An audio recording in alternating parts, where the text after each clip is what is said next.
I'm going to put up another document from a witness who called the FBI's National Threat Operations Center because I believe you just lied under oath. There is ample evidence in the Epstein file. Don't you ever accuse me of a crime. I believe you just lied under oath, and this is all on videotape. You said there's no evidence of a crime. I'm showing you. I met Donald Trump's star at the Hollywood Walk of Fame, and somebody put a filing cabinet with photos of him and Jeffrey Epstein right out front, and I absolutely love this for him.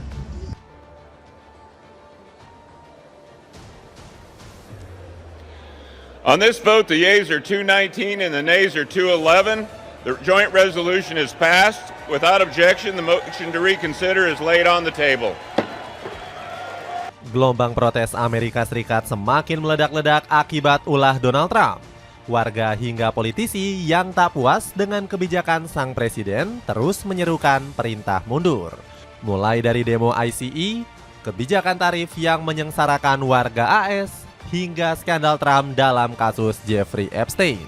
Sebagian anggota DPR AS meminta Trump untuk segera dieksekusi. Sementara lainnya melobi bantuan dari Eropa demi melawan sang presiden. Permintaan ini disambut baik benua biru yang menyimpan dendam kesumat dan ingin melemahkan Donald Trump. Cetak gol akan merangkum kepanikan Donald Trump setelah warga AS dibantu Eropa sebagai berikut. Kehancuran Amerika dijerumuskan Donald Trump. Taring tajam Amerika Serikat mulai lapuk semenjak dipimpin kembali oleh Donald Trump. Presiden 79 tahun ini telah membawa sederet kebijakan konyol yang menyesatkan negeri Paman Sam. Salah satunya kebijakan tarif dagang yang selalu menjadi senjata andalan Donald Trump. Otak bisnis sang presiden paling kerap digunakan untuk memeras negara-negara lain yang dinilai menghalangi rencana AS. Sebut saja seperti China, Rusia, dan Iran selaku lawan terkuat yang bisa membinasakan Paman Sam. Saking liciknya, Trump juga menyangsi negara-negara yang berbisnis dengan tiga kekuatan tersebut. Sampai-sampai rata-rata tarif AS mencapai 14,5% di bawah kepemimpinan kedua sang presiden. Catatan ini menjadi yang tertinggi bagi pemerintah Amerika dalam 50 tahun terakhir. Semua ini dilakukan Trump demi mengurangi defisit perdagangan, melindungi industri dan lapangan kerja dalam negeri, serta meningkatkan pendapatan pemerintah AS. Meskipun mujarab untuk otoritas Trump, gebrakan ini justru merugikan warga Amerika sendiri. Bank Sentral New York melaporkan bahwa konsumen dan pelaku bisnis harus menanggung 90% beban tarif Trump selama tahun 2025. Namun pria berambut pirang itu lebih fokus menyombongkan keserakahannya ketimbang memperhatikan nasib warga AS. Padahal Trump sempat berjanji bakal membagi keuntungan dengan rakyatnya. Dirinya mengaku telah menyiapkan dividen tarif senilai $2.000 atau 33 juta rupiah untuk dibagi-bagi ke setiap warga. Sayangnya, sampai detik ini, bualan tersebut cuma sebatas janji politisi yang tidak pernah ditepati. Kami akan membagikannya. Saya melihatnya dengan sangat serius. Saya satu-satunya yang bisa melakukannya karena saya sedang menerima ratusan miliar dolar dari tarif, ujar Trump. Tak cukup menyengsarakan warga Amerika, tingkah Trump juga membuat mereka malu. Bagaimana tidak, presiden yang seharusnya menjadi wajah Paman Sam justru terlibat dalam skandal paling gelap dalam sejarah. Sampai detik ini, keterlibatan Trump dalam kasus kejahatan asusila Jeffrey Epstein terus diperdebatkan para pejabat AS. Meski sudah jelas terpampang dalam dokumen Epstein, Trump masih saja menyangkal hingga mengakibatkan kepercayaan warga AS semakin runtuh. Apalagi ditambah dengan kelakuan orang-orang pemerintahannya yang tidak karuan. Baru-baru ini, Gedung Putih dilaporkan memecat staf Komisi Anggota Kebebasan Beragama, Kerry Prigen Bowler. Anehnya, alasan pemecatan tersebut hanya karena Kerry menolak paham Zionisme. Jangan lupakan juga demo anti-ICE yang terus bergulir di berbagai negara bagian. Bahkan, agen federal sampai dikabarkan terkena amukan massa dalam sebuah aksi di Los Angeles. Perlawanan keras politisi AS. Berbagai kebijakan serampangan Donald Trump turut menaikkan tensi di panggung politik. Salah satunya meja parlemen yang diisi DPR Amerika Serikat. Mereka tegas menolak kebijakan tarif sang presiden yang terlalu mencekik dan membebani rakyat. Sebagai bentuk perlawanan, DPR AS mengesahkan resolusi menolak tarif Trump terhadap Kanada. Tak ayal, negeri daun maple merupakan mitra dagang terbesar kedua Amerika Serikat. Langkah semena-mena Trump menaikkan tarif ke Kanada tentu bakal berimbas langsung kepada rakyat. Ironisnya, 6 anggota dari Partai Republik justru menyetujui gagasan tersebut. Hal ini jelas mengejutkan karena Republik seharusnya membela kepentingan Trump. Namun ternyata masih ada pejabat Partai Republik yang waras dan tidak mau dijerumuskan oleh sang presiden. Salah satunya adalah Don Bacon yang turut memberikan sindiran kerasnya. Saya tidak suka menunda pekerjaan penting di DPR, tetapi Kongres harus bisa berdebat mengenai tarif. Tarif telah menjadi negatif bersih bagi ekonomi dan merupakan pajak signifikan yang dibayar konsumen, produsen, dan petani Amerika. Mendengar kabar tersebut, Donald Trump tentu tidak terima rencananya digagalkan bawahannya sendiri. Seperti biasa, pria berambut pirang itu mengeluarkan ancaman kepada orang-orang Republik yang membelot.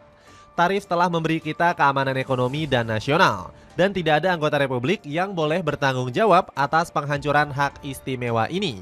Anggota yang akan menderita konsekuensi serius saat waktu pemilu tiba. Tak cuma soal tarif, politisi AS juga mengkritik Donald Trump yang terlibat skandal Jeffrey Epstein. Salah satu kritik tajam lahir dari anggota DPR Ilhan Omar. Wanita kelahiran Somalia itu bahkan terang-terangan mengejek Trump dan menuntut keadilan bagi para korban. Pemimpin Partai Perlindungan Pedo sedang mencoba mengalihkan perhatian karena namanya ada di semua berkas Epstein. Setidaknya di Somalia, mereka mengeksekusi pedo bukan memilihnya, tutur Omar. Perlawanan serupa juga ditunjukkan sosok senior seperti Ted Lieu.